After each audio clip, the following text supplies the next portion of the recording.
Imagine being able to snag a luxurious $500,000 home for a mere $100,000. Sound too good to be true?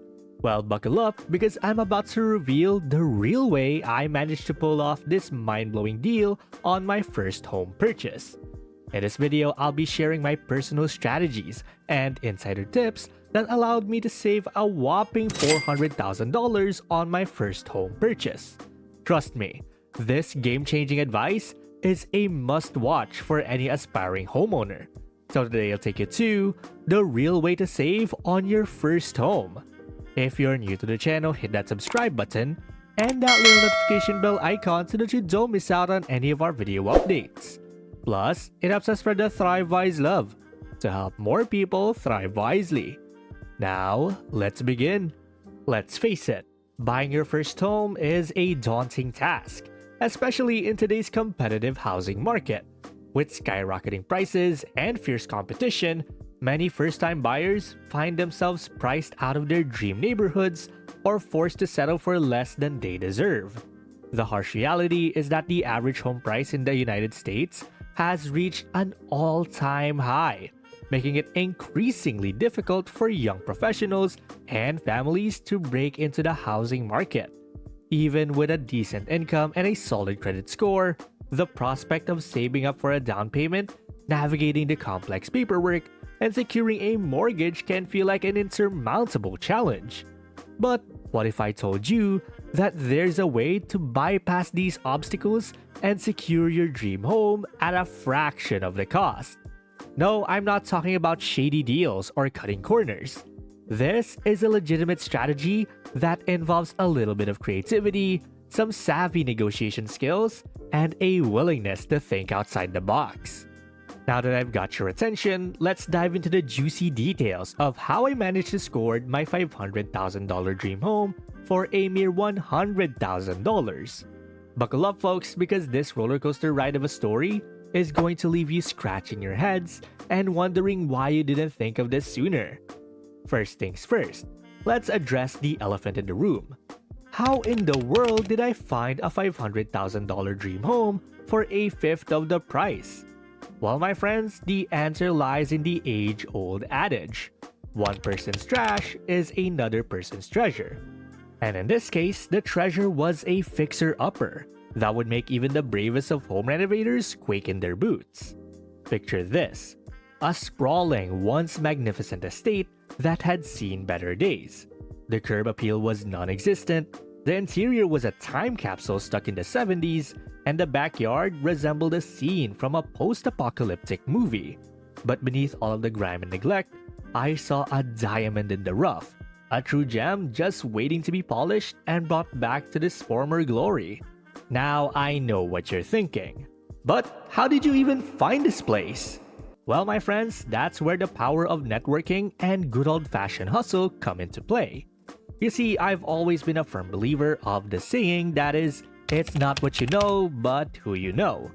So I made it my mission to attend every real estate event, schmooze with every agent, and build relationships with contractors and handymen alike. And let me tell you, those connections paid off in spades. One day, over a round of drinks at a local industry mixer, I overheard a contractor lamenting about a project he had just walked away from. Apparently, the owners had bitten off more than they could chew and were desperate to offload the property before it became a total money pit. With my real estate senses tingling, I wasted no time in tracking down these hapless homeowners and arranging a viewing, and oh boy, it was a sight to behold.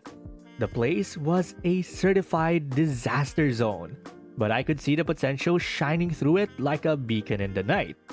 Now, here's where the real magic happened, the negotiation process. You see, most buyers would have taken one look at this wreck and run for the hills. But not me, oh no. I knew that this was my golden opportunity and I wasn't about to let it slip through my fingers. So I put on my best poker face and started playing hardball. I pointed out every flaw, every cracked tile, every outdated fixture, and made it crystal clear that I was doing them a favor by even considering taking this monstrosity off of their hands. And you know what?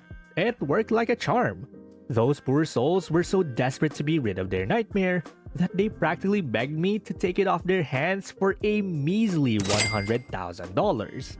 But the bargain hunting didn't stop there.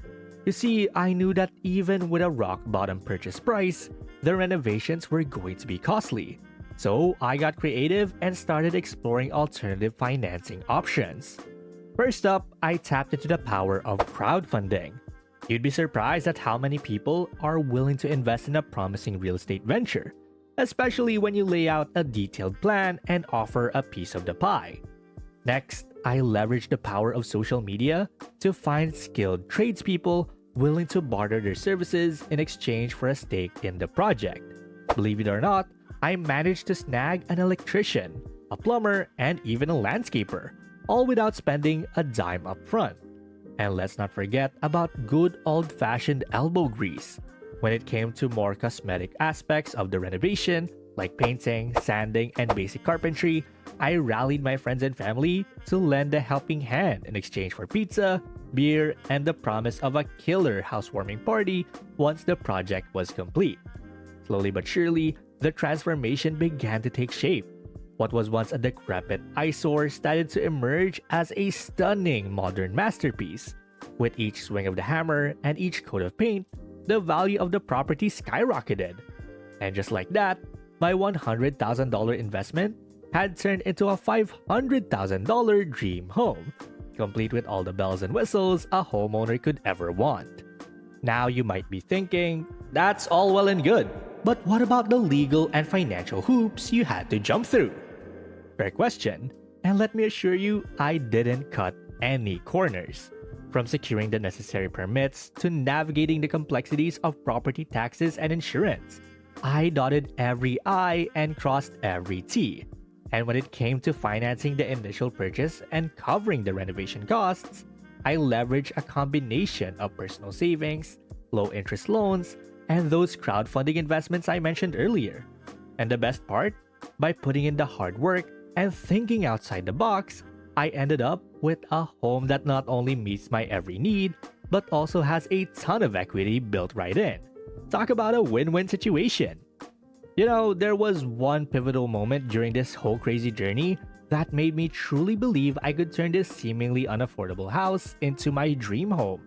It was a sweltering summer day.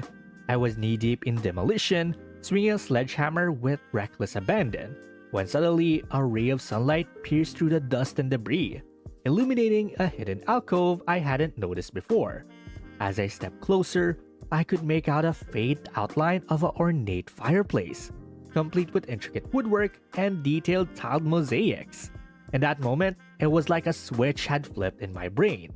Beneath all the grime and neglect, I could see the bones of a beautiful historic home just waiting to be resurrected. It was then that I knew, beyond a shadow of a doubt, that I had stumbled upon something truly special. A diamond in the rough that just needed a little love and elbow grease to shine once again. From that moment on, every swing of the hammer, every coat of paint, and every dollar spent felt like an investment in my future.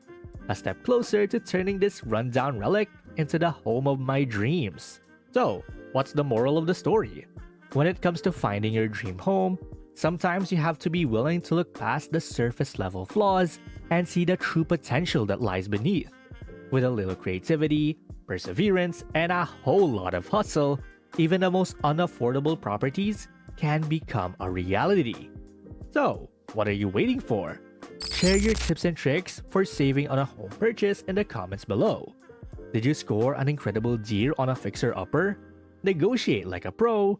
Or perhaps you found a creative financing solution? I want to hear all about it. Well, that's basically the real way to save on your first home. And thank you guys so much for watching today's video. And hey, it seems that YouTube thinks that the next video can completely transform your financial situation. Watch it to find out whether they're correct. And please don't forget to click the subscribe button to see more videos on how to thrive wisely. Till next time.